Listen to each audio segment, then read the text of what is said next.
alive! It's alive! It's alive! It's alive! Spring is just around the corner, and with the arrival of good weather, do you find yourself already thinking about your first swim of the season? Before this can be done, you'll need to open your pool. Once the ice and snow inside your pool have completely melted, it's finally time to open it. It's recommended to open your pool earlier rather than later to minimize algae growth, which will make it easier to clean the pool and obtain a balanced water. Today, Samantha, a Club Piscine specialist, will guide us through the 7 steps required to complete the opening of your above-ground pool. Pool inspection and first cleaning, installing the hardware and skimmer, connecting the pipes and equipment, filling the pool and using the opening kit, deep cleaning, water testing and balancing, and activating the auxiliary systems. To make your pool opening easier, make sure you're using a kit that is adapted to your sanitation system, whether chlorine or salt. Here is what you should find in your opening kit: degreaser, clarifier, shock treatment, algicide, and a water testing bottle. You will also want to have the following items on hand. All products are listed in the description of this video. Okay, enough talk, let's get started. If you've kept your mesh cover on the pool all winter, you can now remove it. Don't let the leaves and other residue fall into the pool. Clean, dry, and store the cover until the fall. Once the cover is completely removed from your pool, examine the pool's internal and external structure to make sure it's in good condition. Even if you can't see the bottom of your pool, pick up the bulk of the residue accumulated during the cold season using a skimmer net or leaf collector. Then, scrub the walls and bottom of the pool with a brush. Next, clean the pool liner above the water line using a specially formulated spray. Take this opportunity to inspect the liner for tears. Remove the protective foam kit from the skimmer, starting with the wooden skewer, then the foam piece inside the skimmer, and finally the round piece from the top. Next, remove the expandable plug from the water return hole. If your water return is equipped with a light, you will now connect it, as well as the skimmer light. Simply plug the connectors, and then connect them to the power source. For a standard water return, start by screwing in the inner ring using the blue removal wrench if needed, and then install the eyeball in the water return, followed by the outer ring. Finally, reinstall the skimmer's door and basket. In this section, we'll be connecting the pool's various pieces of equipment. Take out the pump and pipes that have been stored away since the fall. You can also remove the cover from your heater and the plastic bag from the filter head. To help you set up the plumbing, refer to the pictures taken when you closed your pool.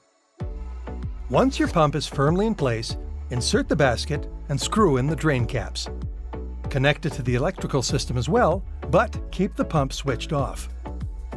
When connecting the pool's pipes, it is recommended to keep the O-rings well lubricated to make them as watertight as possible.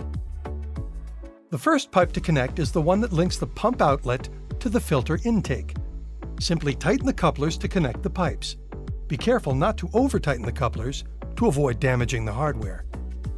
As for the bottom drain, start by removing the coiled insulating foam from inside the expansion pipe. Next, release the pipe by cutting the rope or zip ties holding it in place.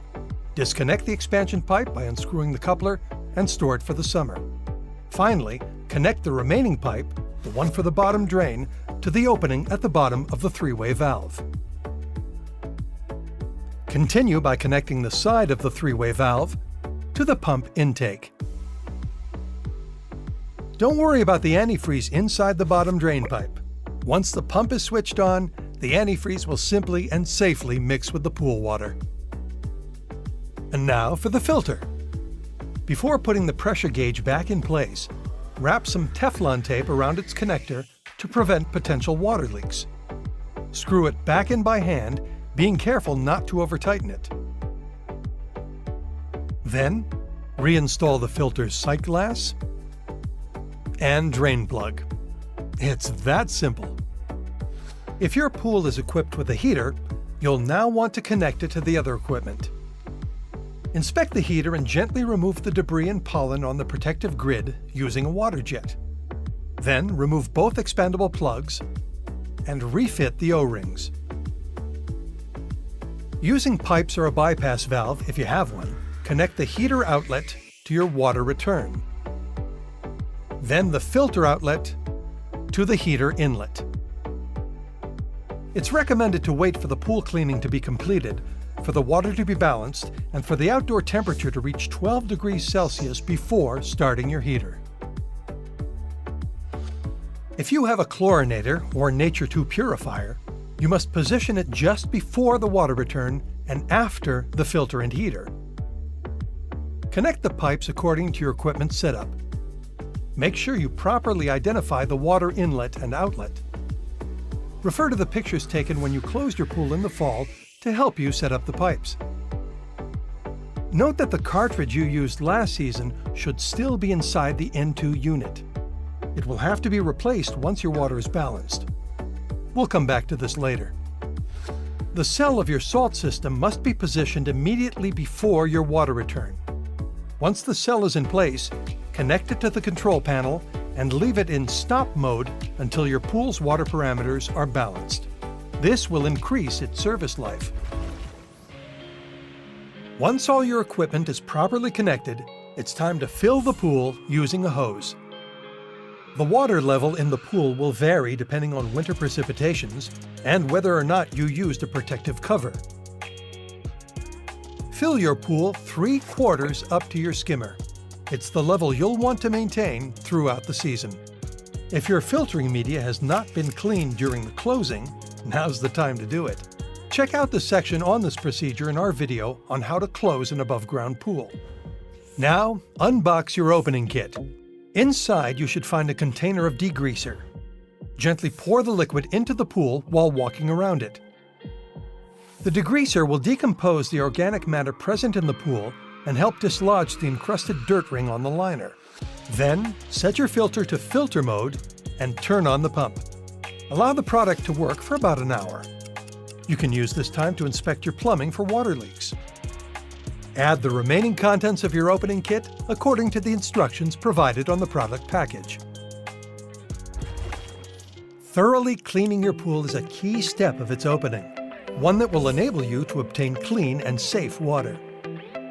Start by installing your vacuum, set the filter to drain mode, and turn on the pump. The drain mode will help remove the larger pieces of debris from your pool without clogging up your filter. Once the bulk of the work is done, turn off the pump, set your filter to filter mode, and reactivate the pump.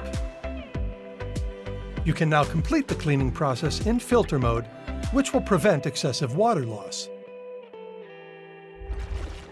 If you have followed all the previous steps carefully, your water should now be clear. Take a 500 milliliter sample of water and bring it to the service counter of your local Club Piscine Super Fitness store to have it tested. Our specialist will conduct a chemical analysis of your sample and recommend the required products to help you obtain balanced water. Once your water meets all the required parameters, you can insert your new Nature 2 cartridge in the unit or activate your salt system's electrolytic cell. Note that it's recommended to wait until the water temperature reaches 65 degrees Fahrenheit before turning on the salt system. You must use chlorine in the meantime. A last piece of advice before you jump into the water too quickly: don't forget to reinstall your ladder or your steps. Congratulations! This concludes the opening of your pool.